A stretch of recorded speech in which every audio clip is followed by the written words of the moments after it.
Welcome our distinguished guests. Happy 126th anniversary of the victory of Adwa. The Virginia Schools of Abune Gorgorious under the Maivira Kudusan Coordinating Center in North America has prepared this short exhibition for the youth on the 126th anniversary of the victory of Adwa. We invite you to enjoy our presentation. For general understanding, first we present to you a short history of the Ethiopian Orthodox Tewahedo Church, then we will see the victory of Adwa in detail. The name of Ethiopia, Ethiopian within the Bible. In the past, Ethiopia had different names. It is thought that the ancient Greeks gave the name Ethiopia to this country because of the beauty of its inhabitants. And the famous Greek writers, Homer and Herodotus, even emphasize this in their writings. Ethiopia is known as the land of Cush in the Bible. Cush is the grandson of Noah, the 10th generation patriarchy from Adam. Cush is also used to be called Ethiopis. He came to Ethiopia with his children, Abis and Saba. Accordingly, the land was called the land of Cush. Ethiopia derived from Ethiopis and Abyssinia derived from Abis. It is also known as the land of Sheba from Saba. Ethiopia in the Holy Bible. While the Bible mentions a lot of countries within it, Ethiopia is one of the countries that was mentioned more than 40 times. We can mention the following as an example. Psalm 68:31. Ethiopia shall soon stretch out her hands unto God. Psalm 72:9. The Ethiopian shall fall down before him, and his enemies shall lick the dust. Ethiopia did not exist without Ethiopia did not exist without the worship of God. The Bible and traditional evidence prove that Ethiopia has never existed without religion. It is well known that the 3 laws, conscience, the rule of Mosaic, the rule of the gospel.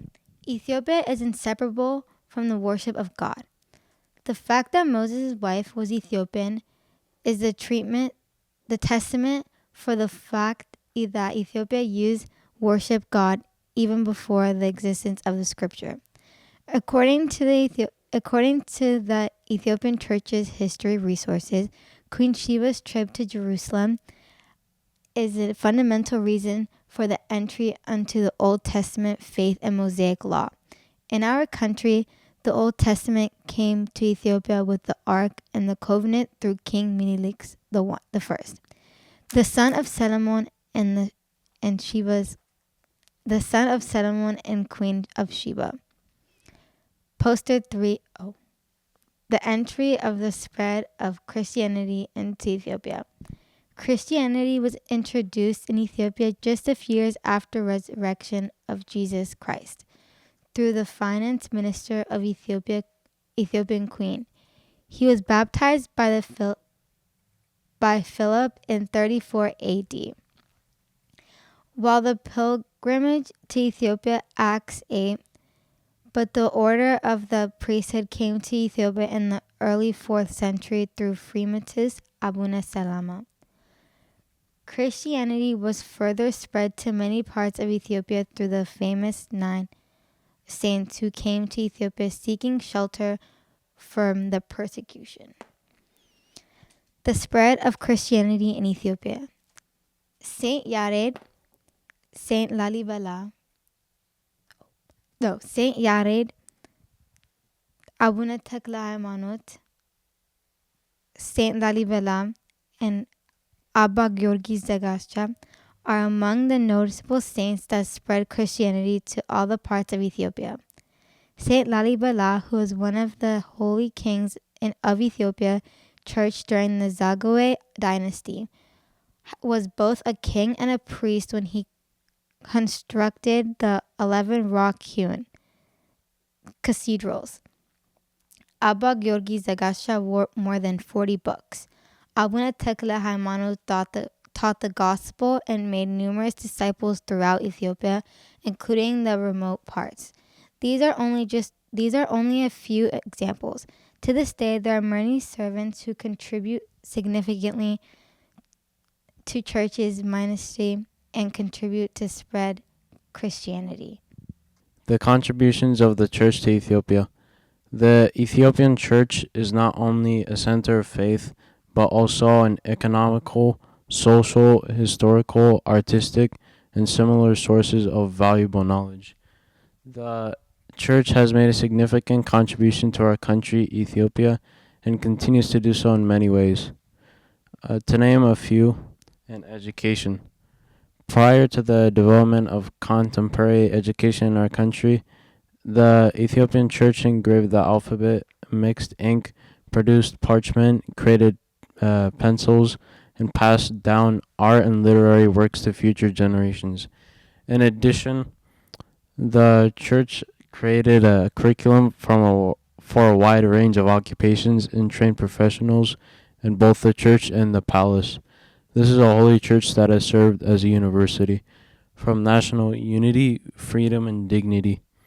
In defeating invaders such as Turkey, Egypt, and Italy, the Ethiopian church has stood with the government. She performed an important role in bringing the Holy Ark and marching with the crowd, as well as supporting the people through prayer, morals, and other means. Administration, law, and foreign relations. From ancient times to the present, the church has played a significant role in producing spiritually and morally educated kings who ruled Ethiopia, as well-educated leaders and envoys who represent the government and other countries. And architecture. Without engineering, education, and the advancement of science and technology, Ethiopia was able to construct buildings that astound the world and are unsurpassed during the ancient Aksum, Dagwe, and Gandhar kingdoms. Heritage and tourism. The Ethiopian Orthodox Church is a spiritual institution with a numerous concrete and intangible heritage. In general, the church has and continues to contribute to the country in terms of culture and social life, art, and a variety of other essential things that are not mentioned here. Emperor Tewodros and the unity of Ethiopia. Emperor Tewodros was reigned as King of Kings in 1847 EC. Emperor Tewodros was a determined king for the unity of Ethiopia, for his civilization, and keeping the border of Ethiopia safe from enemies. Emperor Johannes and the Ethiopian Orthodox Church. After Ache Tewodros, Emperor Johannes IV became King of Kings in Ethiopia. In the time of Emperor Johannes, Europeans were at the verge of colonizing Africa, and Ethiopia also faced repeated invasions directly and indirectly from these colonizers. Egypt, Italy, and Turkey are the ones who tried to attack Ethiopia, but got defeated at different places. Emperor Menelik II. Emperor Menelik is the one who implemented the dream of Ache Tewodros to strengthen a central government and uniting Ethiopia. Emperor Menelik has contributed a lot to the country and to the Ethiopian Orthodox Tewahedo Church. It was during Emperor Menelik's time that Italy determined to colonize Ethiopia. The Battle of Adwa happened during Menelik's time. The expansions of European in Africa and the Treaty of Wuchale. Around 1878 EC, the Europeans have colonized most countries of Africa. Italy was controlling part of Somalia and was working to control Ethiopia. After some years, the Italians decided Ethiopia is becoming a powerful country. We need to create some pretext and colonize Ethiopia. Ache Menelik, who understood the interest of Italy, thought it is not wise to fight the Italian army. It is better to create peace with them, and signed the treaty with Italy in a place called Wuchale, in the province Wollo, on May 25th, 1881 EC. This treaty was prepared both in Italian and Amharic, but there was a main difference in the two languages in Article 17 of the Wuchale Treaty. The Amharic version said, "The king of Ethiopia can communicate with the kings of European countries with the help of Italy. The Italian version said, "The king of Ethiopia should communicate with the kings of the European countries through Italy." This Italian meaning of the treaty considered Ethiopia under Italy. The Italians lied to the European governments that the treaty would give them full power over Ethiopia. The Italians incorrectly claimed to the European authorities that the treaty granted them complete control over Ethiopia. The pact was submitted to the Ethiopian emperor in both languages, Italian and Amharic. The Ethiopian Emperor Menelik wrote to the Italian King Alberto, demanding that the treaty's 17th article be corrected. The Italian royal messenger in Ethiopia, Addis Ababa, responded to Emperor Menelik's request by declaring, "The request is rejected, since it is degrading to the people of Italy." In response, Emperor Menelik stated, "Ethiopia is a free country, and so we can, at any moment, directly develop diplomatic relations with other free countries, indicating that they are steadfast in their resolve."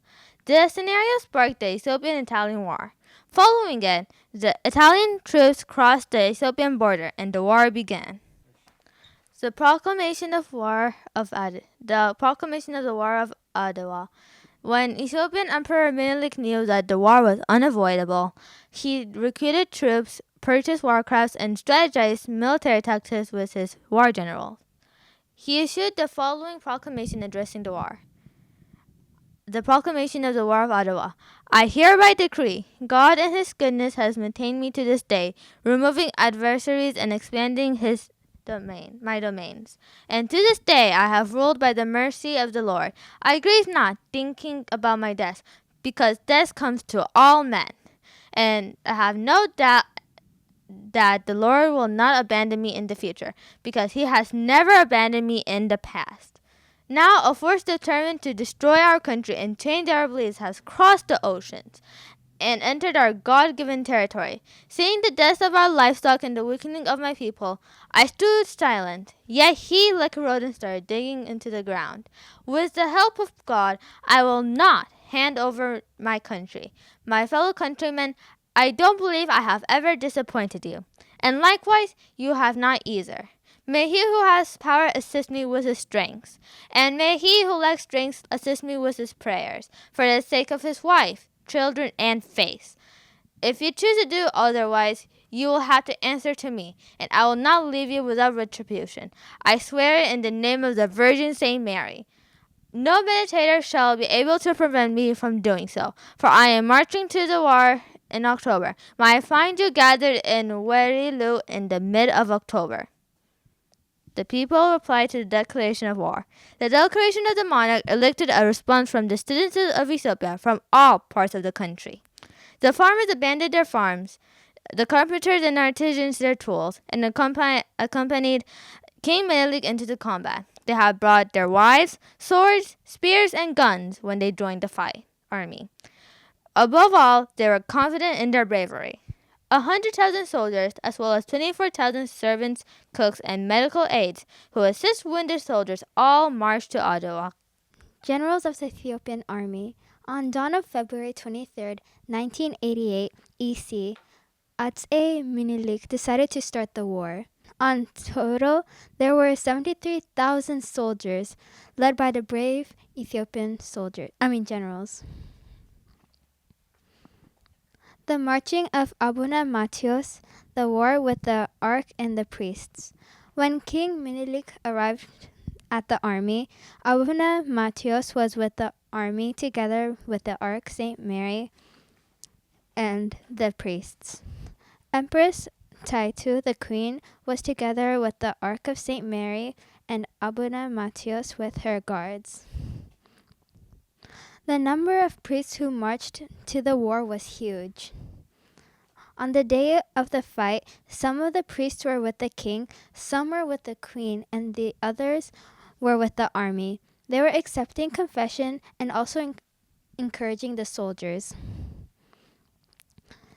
The people of Aksum were holding the icon of Virgin Saint Mary and the Ethiopian flag in front of the queen. With this, it was believed that Virgin Saint Mary came to help the King Minilik. The day of the fight and the victory. The fight started at 5 a.m. in the morning and continued to 10 a.m. The brave Ethiopian soldiers fought bravely to defeat their enemy. Teke, the queen, was pleading God, kneeling down and bowing down carrying a stone. Abune Matthias, holding the Ark of St. Mary, together with the priest, were praying the book of St. George, known as Sabbat Fikur. Before they finished the prayer, Mahila and Sabbat Fikur broke the news of victory.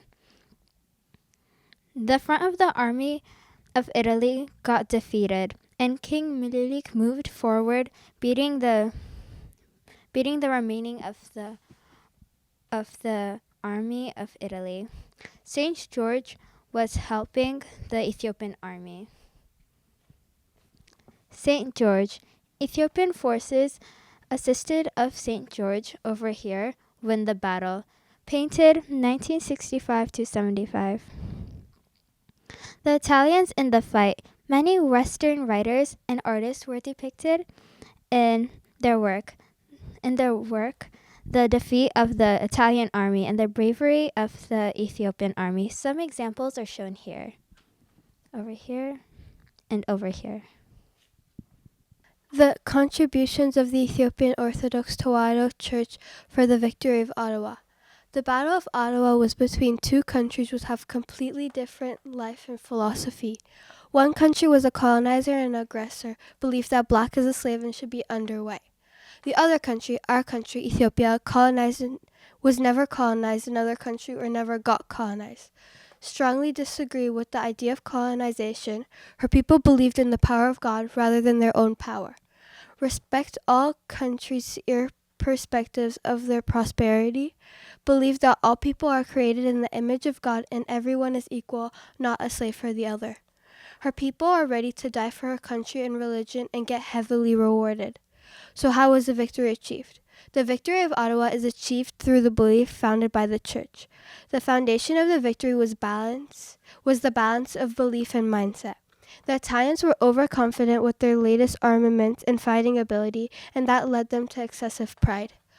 On the Ethiopian side, even though they understand the Italian army is much better than them, starting from the beginning of the declaration of war by Khan, the people rely more on God's help than their armaments. As we've seen in the declaration of war by Minilik, it's clearly mentioned that it's not God who defeats enemies and expands countries' territories. Don't hesitate in God's help as far as one is truthful.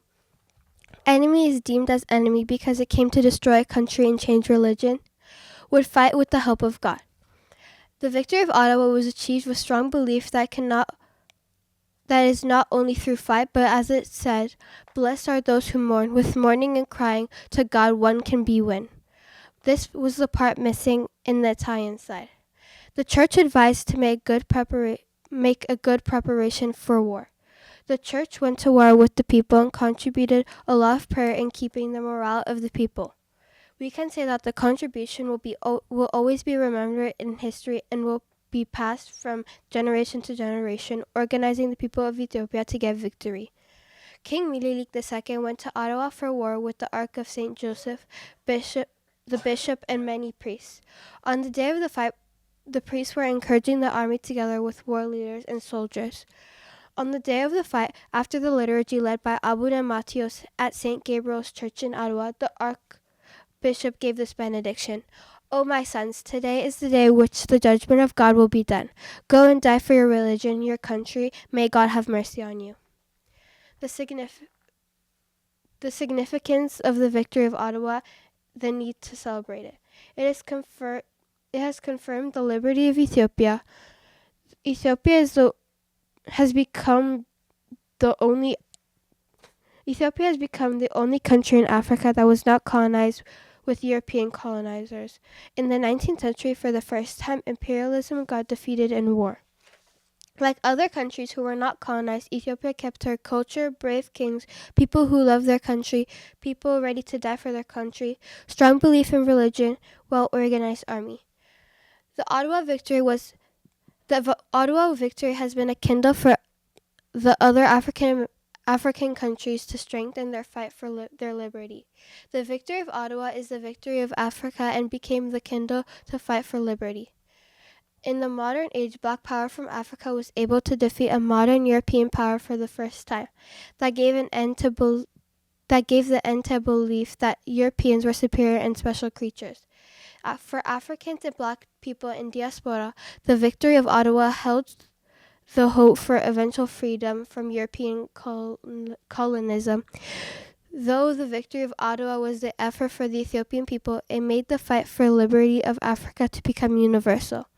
The victory of Adwa was not only having national and international significance, but also religious significance. Considering Ethiopia as the Israel of the soul, considering Ethiopia as the country of God, and hence shouldn't be touched, and also keep its territory intact, in sacrificing this country, not only national pride, but also believed to be blessed. This idea was not new for Ethiopians, but became strong due to the victory of Adwa. There are so many people in the world who believe this. The starting of religion, which is free from the influence of whites and religion of Black people, named Ethiopianism, in America and South Africa, is a witness for this. We hope that you learnt a lot from this presentation. Knowing about the history of our country and religion has many advantages. We advise you to expand your knowledge by asking your parents and reading books. May God give us the knowledge, character, and wisdom to be hearers of the country and religion which our fathers kept for us, shedding their blood. We thank you for your attention. May the peace of God be with us.